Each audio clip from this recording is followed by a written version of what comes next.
नमस्कार बच्चों। आज मैं आपको बताऊंगी कि शारीरिक डेवलपमेंट में विकास की अवस्थाएं कौन कौन सी होती हैं। सर्वविदित है कि बालक का विकास गर्भावस्था के प्रथम दिन से ही शुरू हो जाता है और यह परिपक्वता तक क्रम जारी रहता है। इसके अलावा बहुत सारे मनोवैज्ञानिकों ने अपने अपने अध्ययनों के अनुसार विकास की अवस्थाओं को विभाजित किया है।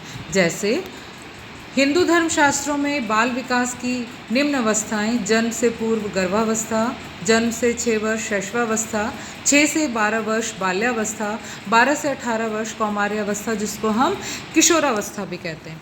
हरलॉक, जो कि ह्यूमन डेवलपमेंट के बहुत बड़े मनोवैज्ञानिक हैं, उन्होंने अपने अध्ययनों के आधार पर जन्म से पूर्व गर्भावस्था, जन्म से 14 दिन प्रारंभिक शैशवावस्था, 14 दिन से 12 वर्ष उत्तर शैशवावस्था, 2 से 11 वर्ष बाल्यावस्था, 11 से 13 वर्ष पूर्व किशोरावस्था, 13 से 17 वर्ष तक प्रारंभिक किशोरावस्था और 17 से 21 वर्ष तक उत्तर मानी गई है। रॉस के अनुसार 1 से 3 वर्ष शैशवकाल माना गया है, 3 से 6 वर्ष तक का पूर्व बाल्यकाल माना गया है, 6 से 12 वर्ष उत्तर बाल्यावस्था मानी गई है, 12 से 18 वर्ष किशोरावस्था माना गया है। ये सारी अवस्थाओं को हम इस तरीके से और संक्षिप्त में पढ़ सकते हैं कि सबसे प्रथम आता है प्री नेटल पीरियड या गर्भावस्था। यह 9 महीने की अवस्था होती है और इस अवस्था में शिशु का शारीरिक विकास जितनी तीव्र गति से होता है उतनी तीव्र गति से किसी भी अवस्था में वो विकास नहीं होता है। इसकी भी 3 अवस्थाएं, वैसे हम पूर्व में भी पढ़ चुके हैं, लेकिन उसके बावजूद भी इसमें प्रथम अवस्था है डिंबावस्था, पिंडावस्था और भ्रूणावस्था। इसके बाद आता है प्रारंभिक शैशवावस्था। जो प्रारंभिक शैशवावस्था है यह जन्म से प्रारंभ होकर 14 दिन तक चलती है। इसके अंदर इसको हम नवजात अवस्था भी कह सकते हैं। इसके अंदर नवजात शिशु जो है वो नए और बाह्य वातावरण से सामंजस्य स्थापित करता है और उसमें एडजस्ट करने की कोशिश करता है। उसके बाद है उत्तर शैशवावस्था, जो लगभग 14 दिन से 2 वर्ष तक माना जाता है। इस अवस्था में बच्चा बोलना सीख जाता है, चलना सीख जाता है। सबसे बड़ी बात होती है कि वह अपने मांसपेशियों पर नियंत्रित करना सीख लेता है और वह कई सारी क्रियाओं को करना शुरू कर देता है बिना किसी हिचकिचाहट के और बिना किसी स्वतंत्र रूप से खाना खाना, स्वतंत्र रूप से बोलना, अपनी क्रियाओं को प्रदर्शित करना, अपनी बात को समझाना, ये सारी जो चीज़ें होती हैं वो बच्चा करने लग जाता है। उसके बाद है बाल्यावस्था या चाइल्डहुड। इस अवस्था का प्रारंभ 2 वर्ष के पश्चात शुरू होता है और इस अवस्था में बालक अपने आप को वातावरण के अनुसार समायोजित कर चुका होता है और कर रहा होता है। इसमें बच्चा पूर्ण रूपेण बोलना सीख जाता है। उसके अलावा अभिभावकों से कठिन और अजीबोगरीब प्रश्न पूछता है।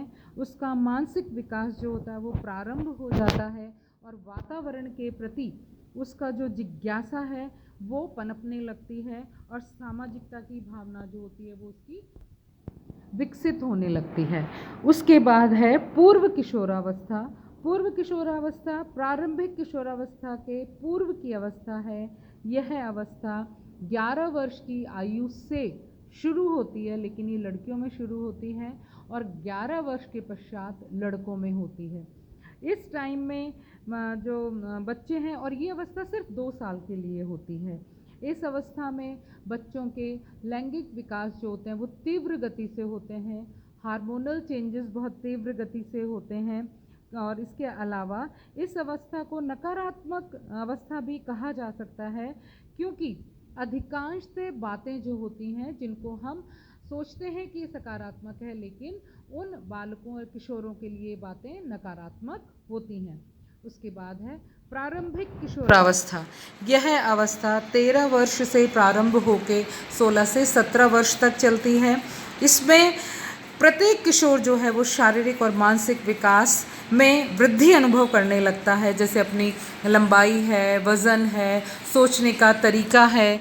इसके अलावा जो बालक और बालिकाएं होती हैं वो अपने हर तरह के विकास से भी परिपूर्ण हो चुके होते हैं। जो लड़कियों में हार्मोनल चेंजेस का होना, पीरियड स्टार्ट होना, लड़कों के अंदर दाढ़ी आना, बाल बड़े होना, इस तरह की चीज़ें जो होती हैं वो आने लगती हैं, आवाज़ बदल जाती है। और उसके अलावा शारीरिक और बौद्धिक पक्ष का विकास ही नहीं होता, बल्कि इसके अंदर भावनात्मक, सामाजिक, आध्यात्मिक विकास भी होने लगता है। अब लास्ट है उत्तर किशोरावस्था। उत्तर किशोरावस्था जो होती है विकास की अंतिम अवस्था है, जो कि सामान्यतः 21 वर्ष तक चलती है। वैसे कुछ मनोवैज्ञानिक 25 वर्ष भी मानते हैं इस अवस्था को। इसमें किशोर जो होते हैं वो हर तरह के वातावरण से समायोजित करना सीख जाते हैं। और ये किशोरावस्था की जो ये अवस्था है, इसमें शारीरिक, मानसिक, सामाजिक और संवेगात्मक जो होती है उसमें बच्चा बहुत परिपक्व हो जाता है और बच्चा इन सब विकास की दृष्टि से प्रौढ़ बनने लगता है। और इसके अंदर व्यक्ति की जो जीवन शैली होती है वो बदल जाता है। वो किशोर, वो बच्चा अब एक व्यक्ति बन जाता है, अब एक आदमी, एक युवती, एक युवती बन जाती है, किशोर युवती बन जाती है। और ये सारी चीज़ें उसके जीवन पर्यंत तक चलती हैं। यहाँ एक बात और है कि इन सभी विकासात्मक अवस्थाओं में किशोरावस्था सबसे आनंदमयी अवस्था होती है। और इस अवस्था को कुछ वैज्ञानिकों ने तो golden stage of development stages कहा है, या हम कहें कि यह अवस्था बाकी विकासात्मक अवस्था की सुनहरी अवस्था कहलाती है।